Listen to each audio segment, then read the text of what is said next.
It feels so weird, so strange and exotic to be back on the internet. We'll get to that. I'll tell you all about it, as well as a couple other things. Wait, did you say something? You did, didn't you?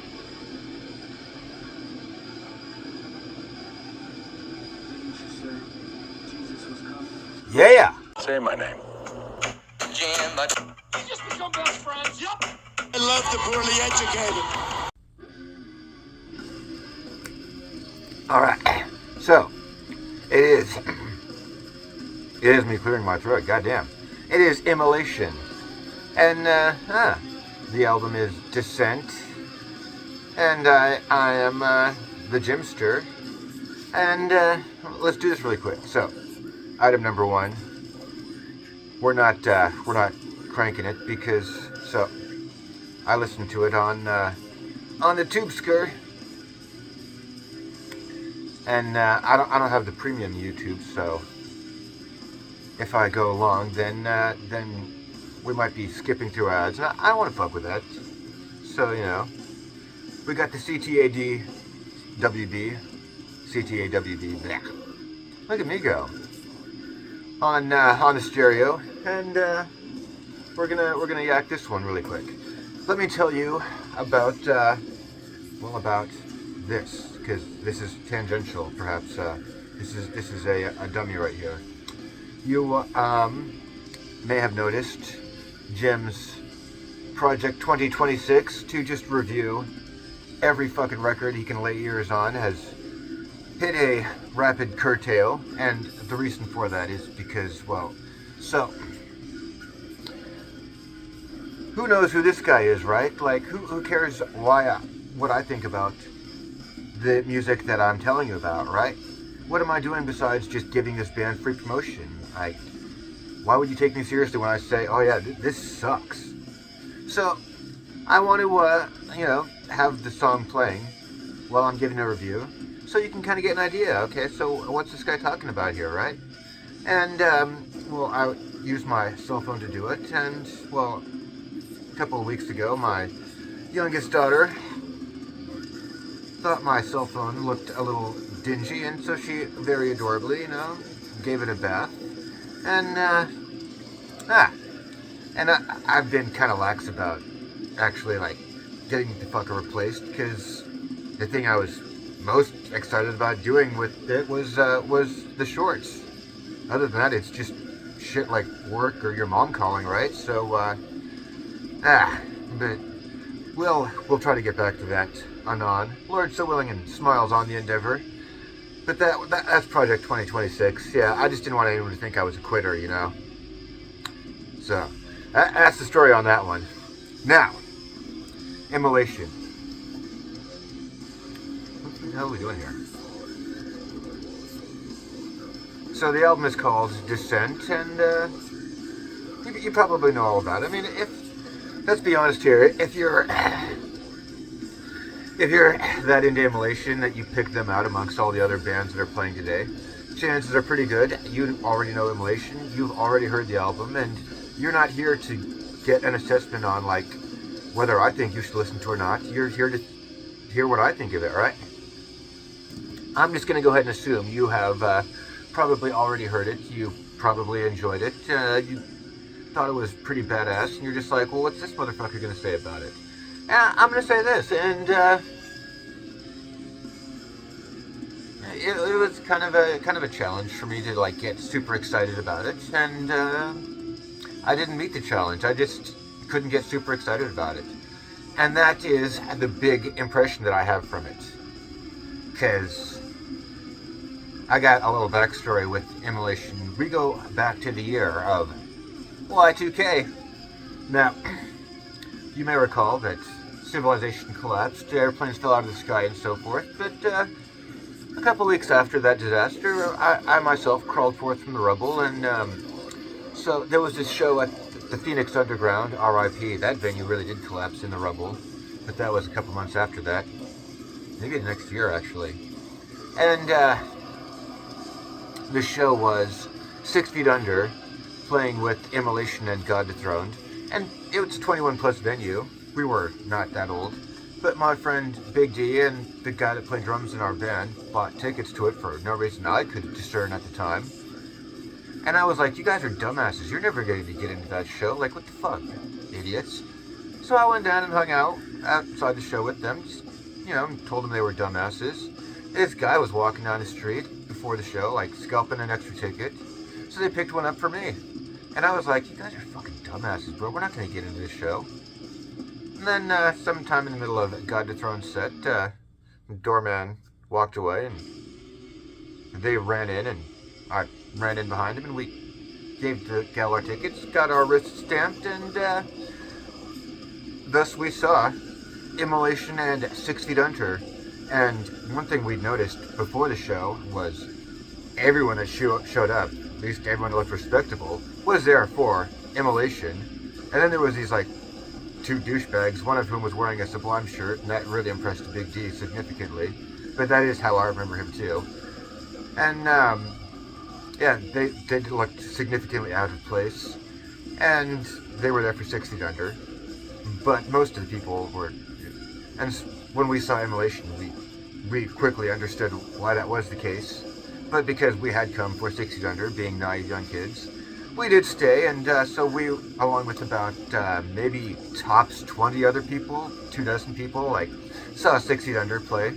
And it was fun, but yeah, Immolation was definitely, that was the takeaway of the night. Like, we came away from that night being like, God damn. Because the thing was, at that point, with the knowledge that we had, and mind you, this was like, essentially pre-internet era. The internet existed, but it was rudimentary as fuck compared to what we have today. And further, it was also in a lot less homes at the time. So we'd heard Immolation's name around here and there mentioned, but there was a significant apportionment of those ION bands, and, so you gotta kind of like... Now, Incantation was the one that everyone knew.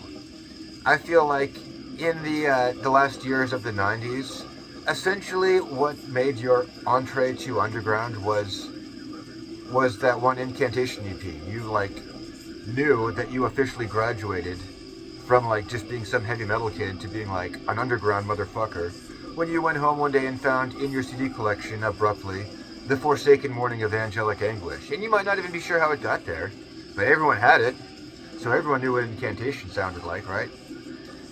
And then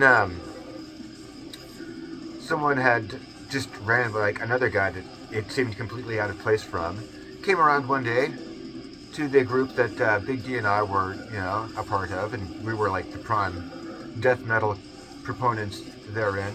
Prime metal components, really, until the whole Slipknot thing. And he had a copy of Pierced From Within, and I think for him it was kind of a case of like, I'd never heard anything like this. So our ears, of course, had been graced with Suffocation, and so you knew, like, alright, so ION bands, Suffo is, like, essentially top tier. Incan is, like, what everyone knows, right? But this was our first exposure to Immolation. Well, I went out and got Close to a World Below, of course, like, as soon as it came out, because that's how impressive that set was. Couldn't find Failures for Gods at the time, but, And that is, in fact, the CD that we're listening to. It's one of a very, very small number of things that I owned in the year 2000 that I actually still own today. And then, I got Unholy Cult, and I was blown away, of course, 2 years later. And then we saw them at the Catwalk on that cycle with Vader. And then I was impressed deeply by Harnessing Ruin, but Shadows in the Light, I was like, oh wow, I'm starting to hear the Steve thing here. And then they had the Scion EP too, and what Big D's observation was after a minute he's like, everything is like Whispering Death's Night. That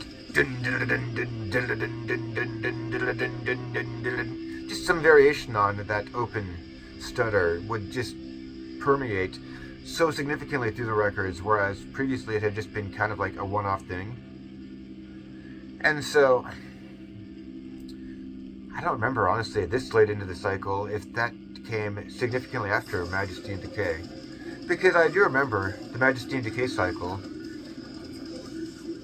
Jay and myself were like, well, wow, this is definitely a step back into the hellishness. And Big D, for whom Shadows in the Light was like a deeply impressive album, said, I don't understand why I went bags on that one. And then he had this observation about we all have our individual albums that they'll stick up for. So his was Shadows in the Light, and he's like, whatever the people say about that one. And then mine was Ithitholic. And he's right about that. I'd be like, do people talk shit about Ithitholic? I know Carl did right afterwards, like when the new album came out. But that's the thing with Nile, is like, anytime Nile puts out a new album, the last album really sucked. And this is like what he really wants Nile to sound like. I just take it as a sales maneuver. But Ithitholic, I mean, whatever anyone else thinks of it, I'd be like, that album fucking ripped. Mind you, yeah, so did the next one. But both of the two ripped a lot more than Annihilation of the Wicked. I thought that was kind of the weak link in that first wave.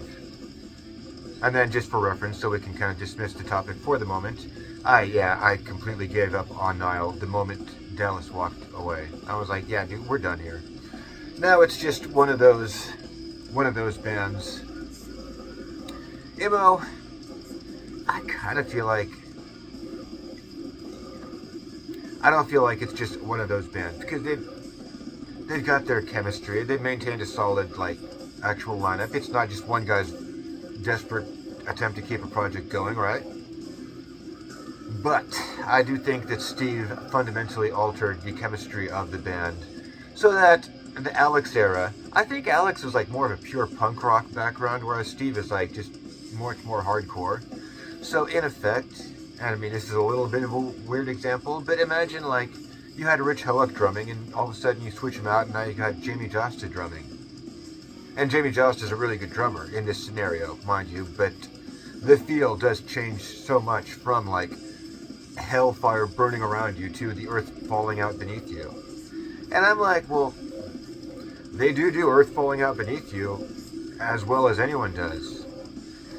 But I'm gonna be honest, I'm not just like straight up, oh, I listen to nothing but extreme metal, right? Like, I listen to extreme metal proportionally more than anything else. That's the only kind of music that I can really discuss knowledgeably to any great degree. But it's not the only music that I listen to by any stretch, so when I come to it, I'm not just like, alright, well, I'm looking to fill time here. I'm looking to actually get some straight up mood, right? And I do like the Hellfire a lot more than I like the Earth Falling Out Beneath You. To me, the Earth Falling Out Beneath You is like something that fits in between the bursts of the Hellfire. And this isn't to say like in terms of like tempo or anything, it's just kind of like in a vibe thing. And for reference, I would say, well, just listen to Close to a World Below against Harnessing Ruin, and that's exactly the vibe. Like, it's on the fucking album covers there. Because they know it as well as I do. Like, we all just feel that same kind of like, you know. So I presume you understand what I'm trying to communicate here. Now, that said, Descent, let us dip down into it. It's a solid enough album. If you're the person that's not me and is like listening to a lot more death metal and a lot more regularly, and you're just like, oh, I just want to hear what Immolation's going to do next, I would assume you'd be super into it. And I'm like, well, I'm sure I could come back to it and get that way. The older I get, I'm like, how much more time am I going to have to do it? So that's where I feel with it. I'd be like, it's not Immo's fault that it's not pure Hellfire, because A, it's technically, like, it's not a different band, but it is a different chemistry with Steve. A drummer is significant to a band. So, like, top tier drummers both, maybe. Steve's probably a much better drummer technically, but that's kind of the thing with Alex, is like, it's just, he's so furious, and I don't know if I can think of a full measure of drums that doesn't just erupt into some kind of like chaos, right? That to me was a lot of the charm of those first three MOs that came with Alex. So the way I should probably save it for an MO ranking album, but the way I feel is I'd be like, well, Dawn of Possession is just Mandate, and just like Christ Hunt, it's an album that just stands apart as a perfect example of what death metal should sound like. And then Here and After is a really interesting and different sort of vibe where like you hear Immolation actually begin to sound like Immolation proper. And then Failures for Gods kind of steps down a little bit from that, and maybe it's because Alex is like getting his feel with the band, but then Close to a World Below just like blows everything else to shit. And Unholy Cult with like a somewhat more of a sad to angry vibe, like at least stands up somewhere to it. And then Harnessing Ruin, I'd be like, well, yeah, at least Failures for God's level. But yeah, kind of like, I'm starting to hear Steve in this one. So I'd be like, Steve's first impression with the band was super good, but a little maybe misleading, whereas Alex's was like kind of like tentative, but he stepped up into such an absolute fit for it. In my, never to be humbled opinions. So, that's my take on it. I'd be like, well, it's not going to sound like I want it to sound like, and I'm not young enough to be impressed by it in the way that I once was, anyways. And, yeah. So on enjoyment, I have to rank it, well, I'd give it probably a 7. And I feel like that's fair, because I'd be like, well, I did enjoy it. I mean, it was Immolation, and I'm like, well, that's cool. And it was tinged with a lot of that sadness that would bring it down from like an 8 or a 9. But I can't like actually hold that against the band. So I mean, I'm maybe being a little generous. I could have easily been like, I 4 out of 10 to that with the enjoyment.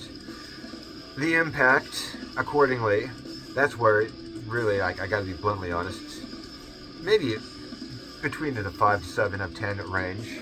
It's not going to stick with me 10 of 10s like, every Immolation through Unholy Cult does. Harnessing Ruin's probably like where it really begins to kind of drops down. But when I revised the Immolation mixtape to accommodate for this album, there's at least a couple things that I'll want to fit in there, and the one that sticks out most immediately is definitely Host.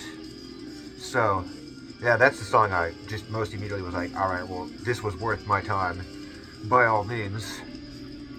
Aesthetic value is where I really must give it to them. Atonement, I was like, this album's too fucking long, and that was one that I just kind of was like, threw caution to the wind and said, let me get excited about this one, and I probably should have known better, but, and it's so fucking long, and I was just like, it's still ground tumbling out beneath you, whereas I was hoping for some of that hellfire. So this one was a little less disappointing than Atonement, only because of my expectations, but it's, tidier, and props to them for that. But what I want to get to here with the aesthetic thing is, they're both such gorgeous albums. Oh my god. And I've only seen like the front panel on this one, but I assume like they probably did as much with it as they did with the Atonement booklet, and that was absolute 10 of 10 with aesthetic. These guys are presently putting out some of the most beautiful looking album covers, probably I would say in just the whole of death metal to date. So yeah, like definite good score on that one. And then the album, yeah, it's solid. It's Jim's an old man, and that probably means Immolation are old too, but whatever. The thing is, I'm not holding it against him. I again assume like you got your ideas of it, and you're just here for what I think, right? Well, that's what I think. And on that note, I'm gonna descend on down into the fire.